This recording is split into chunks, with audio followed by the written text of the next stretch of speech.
J'ai la responsabilité ce soir d'aller dans le même sens.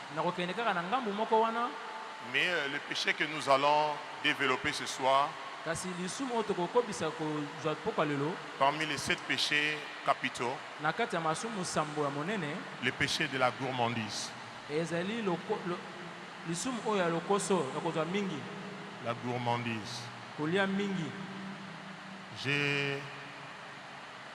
Je n'ai pas besoin de poser une question. Je suis tellement convaincu que tous tels que nous sommes ici, d'une manière ou d'une autre, nous mangeons ou nous aimons manger. Mais ici, nous voulons parler de la gourmandise.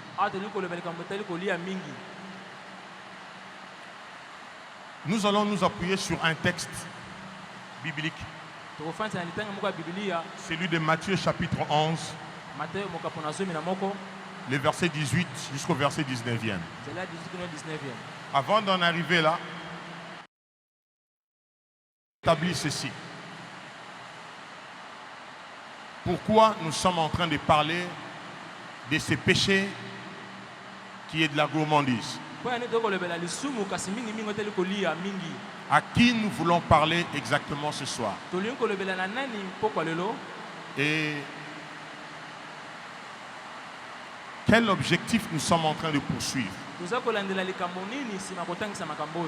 Et nous allons entrer dans la matière. Il y a 3 raisons fondamentales qui me poussent à parler ce soir avec nous de ces péchés qui attrait à la gourmandise. La première raison, c'est parce que j'ai une source.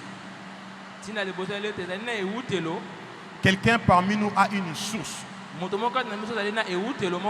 Et il y a un philosophe français, c'est un homme politique aussi français qui a dit: c'est en allant vers la mer que le fleuve reste fidèle à la source. C'est en allant vers la mer que le fleuve reste fidèle à la source. Si je sais où je suis en train de partir,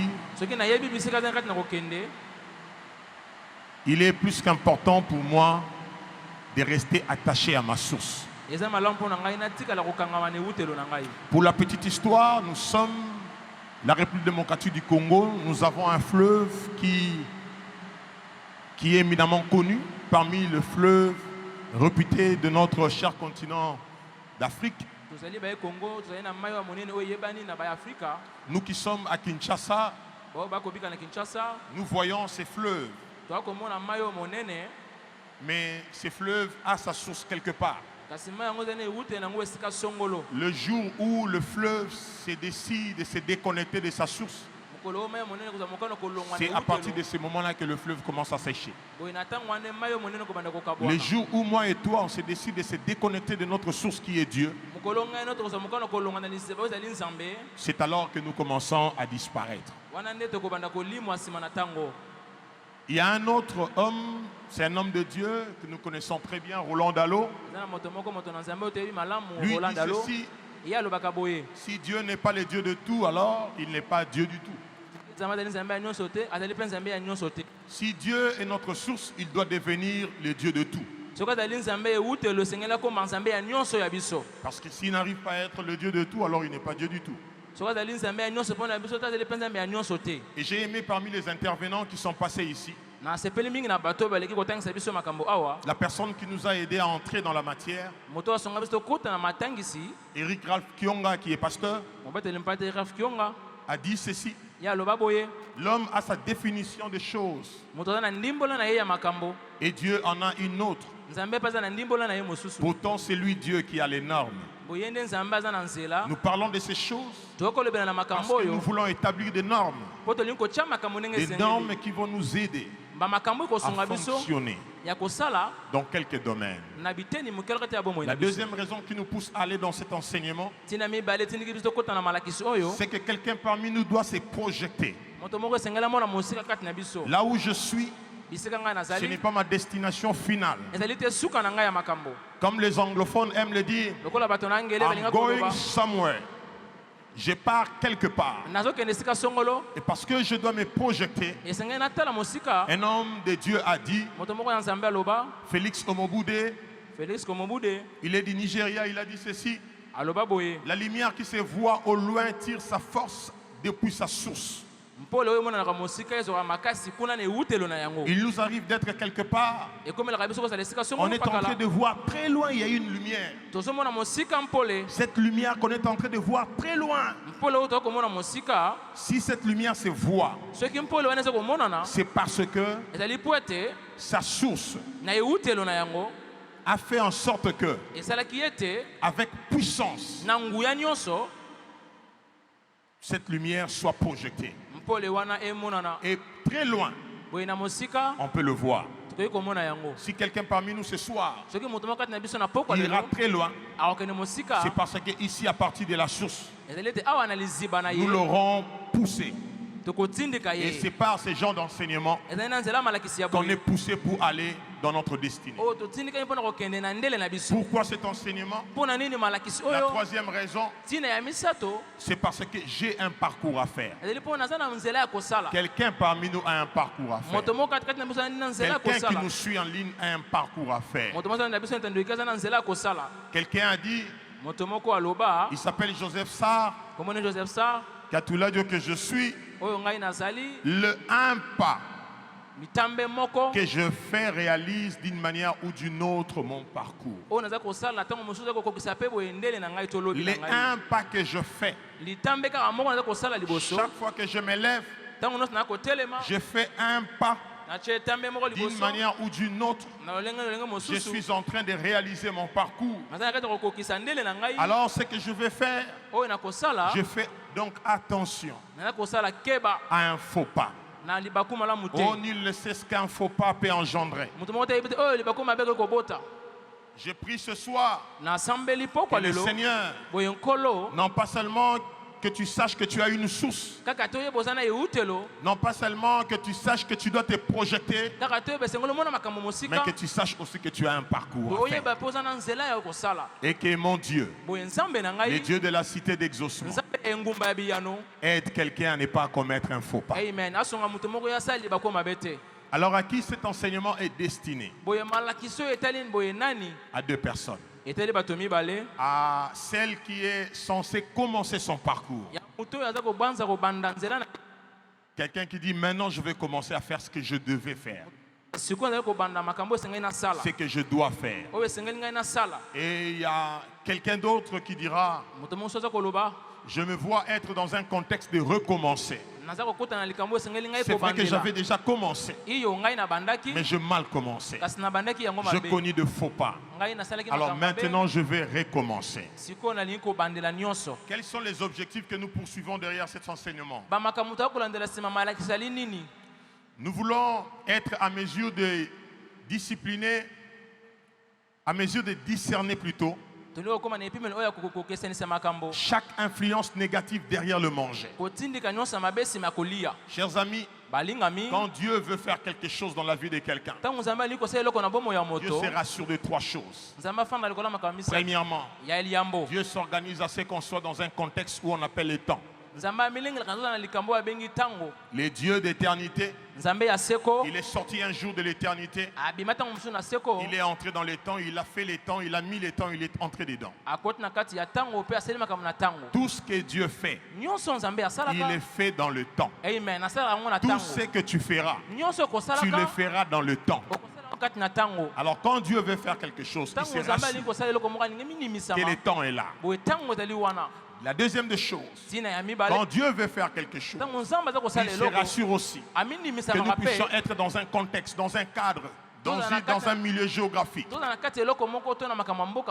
Ce n'était pas par hasard que Dieu, dans sa divinité, il sort du temps. Il conçoit les projets du jardin d'Éden et place l'homme dans un contexte parce qu'il voulait faire quelque chose avec lui. Et la troisième des choses que Dieu veille, c'est qu'il y a un homme. Mais aussi, j'aimerais dire à quelqu'un ce soir, autant Dieu réunit ces trois paramètres, Satan aussi travaille avec ces trois paramètres. Satan aussi s'organise qu'il puisse avoir un temps pour faire ce qu'il veut faire. Il s'organise aussi pour qu'il soit dans un contexte où il doit accomplir ce qu'il veut accomplir.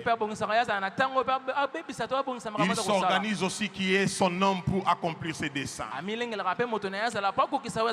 Ma prière ce soir pour quelqu'un est que, peu importe là où tu vas te trouver, Satan n'aura pas avantage sur toi. Satan n'aura pas avantage sur toi. Seuls les projets de Dieu vont s'accomplir dans ta vie.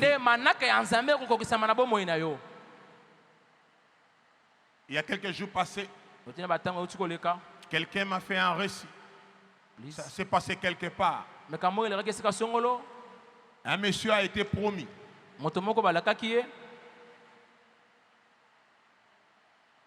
Pardon. Ses amis l'invitent quelque part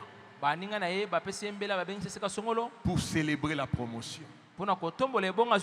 Lorsqu'ils sont arrivés à cet endroit, ils ont commencé à festoyer, se réjouir. Notre ami est promis. Le monsieur qui est promis aussi était là en train de s'amuser avec les amis. Malheureusement, il y avait parmi eux un qui n'était pas content de cette promotion. Il était avec eux, mais il n'était pas content. Pendant que les autres étaient en train de fêter, lui il cherchait l'occasion pour mettre quelque chose dans le verre de l'autre, sans que personne ne remarque. Il a fait ça sans que personne ne remarque. Le monsieur qui était promis a pris son verre, il a bu, et après il est décédé. Curieusement, parmi eux, il y avait quelqu'un qui était en train de filmer. Et plus tard, ils ont compris qu'il y a quelqu'un parmi eux qui avait mis le poison. Alléluia. Amen. Être à mesure de discerner toute influence derrière le manger, toute influence négative. Nous avons eu des séries sur le geste barrière, comment l'ennemi opère. Quelqu'un disait, la personne qui te poursuit ne s'est pas encore fatiguée. Alors il faut être sous ses gardes. Il faut être avisé, averti. Le deuxième objectif derrière cet enseignement, c'est être à mesure d'influencer par les manger. Nous pouvons influencer par les manger. Nous sommes dans le cadre de notre objectif OB23, où nous parlons de connaître, développer, influencer. Nous parlons de ces choses, non pas seulement pour voir l'aspect négatif, mais nous voyons aussi ces choses pour que nous puissions voir, déceler l'aspect positif dans ces choses et que nous puissions influencer par le manger.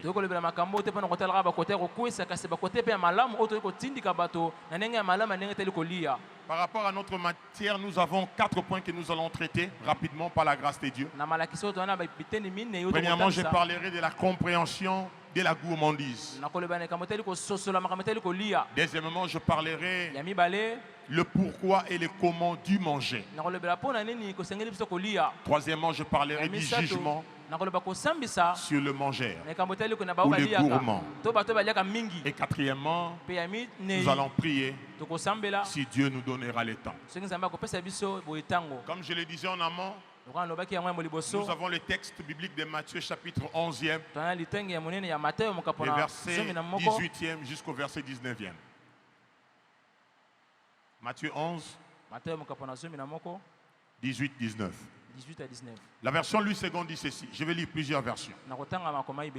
Car Jean est venu, ne mangeant ni ne buvant. Et ils disent, il a un démon. Le Fils de l'homme est venu mangeant et buvant. Et ils disent, c'est un mangeur et un buveur, un ami des publicains, des gens de mauvaise vie, mais la sagesse a été justifiée par ses œuvres. Ça, c'est Louis II. On a Louis II. Il y a l'autre version, c'est la parole de vie. Les paroles de vie. En effet, Jean-Baptiste est venu. Il ne mange pas, il ne boit pas. Et les gens disent, il est fou. Le Fils de l'homme est venu, il mange et il boit. Et les gens disent, regardez cet homme, pense seulement à manger et à boire. Il est ami des employés d'impôts et des pécheurs. Mais quand on voit ce que fait la sagesse de Dieu, on reconnaît qu'elle agit bien. Il y a parole vivante qui dit, en effet, Jean est venu, il ne mangeait ni ne buvait, comme tout le monde. Qu'est-ce qu'on dit? Qu'il n'est pas normal. Il est possédé d'un démon. Le Fils de l'homme vient, il mange et boit, comme tout le monde. Et vous vous écriez, voyez-moi ça, il ne pense qu'à faire bonne chair et à boire du vin. Il est ami des truands et des vauriens. Et pourtant, les œuvres de la sagesse divine a fait, lui ont rendu justice. Ça, c'est la parole vivante. On a la parole vivante. Je me suis dit, Naami Lobeli, nous sommes à Kinshasa, nous sommes à Kinshasa. où une des langues locales, c'est le lingala. Pourquoi ne pas aussi lire en lingala? Pambate Yohane ayaki. Azalaki komila lisanzala. Bongo babandaki koloba pona ye azinandoki. Mwana ya moto aye azali kolia pe komela. Boyo balobi botala moto oyo. Azali kokanisa kaka kolia pe komela vino. Azali moninga ya bafutisi mpaku pe bato ya masumu. Kasi mayele ya nzambe ezali komonana na misala na ye. Ça, c'est ce que l'Ingala nous dit. Alors, lorsque nous voulons parler de la gourmandise, s'il faut comprendre qu'est-ce qu'est la gourmandise, nulle part dans la Bible on a parlé de la gourmandise. Nulle part. Les versions françaises que j'ai essayé de côtoyer, nulle part on a parlé de la gourmandise, gourmandise comme gourmandise. Non. Mais lorsqu'on recourt au dictionnaire pour définir la gourmandise, ce que ça veut dire, la gourmandise c'est l'avidité, c'est ses caractères, c'est ses défauts de celui qui est gourmand. Nous allons comprendre que c'est loin d'être une qualité. Celui qui aime manger en quantité les bonnes choses. Qui est avide, c'est-à-dire un désir immodéré de nourriture. Le fait de manger ou d'avoir envie de manger plus que de raison ou encore plus que de besoin. Ça, c'est la gourmandise. Et lorsque nous parlons de la gourmandise, nous avons compris que c'est un défaut de celui qui est gourmand.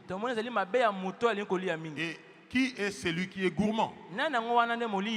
Carrément, nous comprenons que c'est celui qui pratique la gourmandise. Maintenant, le gourmand, lui, est synonyme d'un vorace, d'un glouton, d'un mangeur. Alors la Bible ici nous parle de mangeur. La Bible est canonisée. Là où nous trouvons les 66 livres. On nous parle de mangeur. Mangeur. Par contre, la Bible non canonisée nous parle de gourmand. Comme je le dis ici, nulle part on a parlé de la gourmandise. Mais la Bible non canonisée ou la Bible non canonisée parle du gourmand. Par contre, la Bible canonisée parle de mangeur. La Bible, comme je dis, non canonisée, c'est des écrits apocryphes. J'aimerais pas en parler ici alingi te koloba ngo ezali ya makomi pour ne ekoloba pas ntango awa aussi toucher certaines sensibilités. mpona J'aimerais kosimba te rester bosimami mosusu à la Bible canonisée parce que c'est ce que nous utilisons. mpo yango nde tosalelaka Alors, boye la Bible canonisée définit un mangeur du grec comme naza du koloba grec ndimbola phagos, lokola na moloba oyo ya phagos du verbe phago, na maloba oyo phago qui veut aussi dire vorace, gourmand, glouton, olingi koloba celui kolia qui est insatiable, moto atondaka te voilà, qui ne peut être rassasié. akoki kotonda te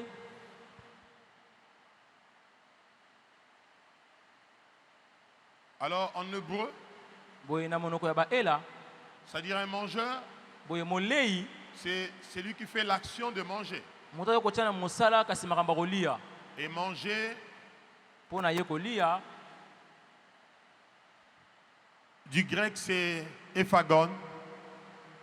ezali efagon na monoko ya baela En hébreu, c'est alkal, na ebe ezali ekal qui veut parler aussi de se nourrir, elingi koloba mpe na komiliesa de jouir, kosepela de consommer, kolia de dévorer, na kolia de kaka détruire. kobebisa Ça nous renvoie à tout ça. eza kosangisa biso na nyonso wana J'aimerais que nous puissions parler de quelques symboliques, parce que nous sommes en train de parler de la compréhension tolingi koloba na bososoli de la gourmandise. ya kolia mingi Quels sont les symboliques qui sont attachés au fait de manger? biloko nini ekangami na likambo ya kolia Il y a même ces symboles de bénédiction. eza mpe na oteli ndimbola ya lipamboli Dieu lui-même il promet nzambe moko aza kolaka à son peuple, na libota na ye si vous avez de la bonne volonté, soki bozala na etinami ya malamu si vous êtes docile, soki bozali bato ya malamu vous mangerez les meilleures productions du pays.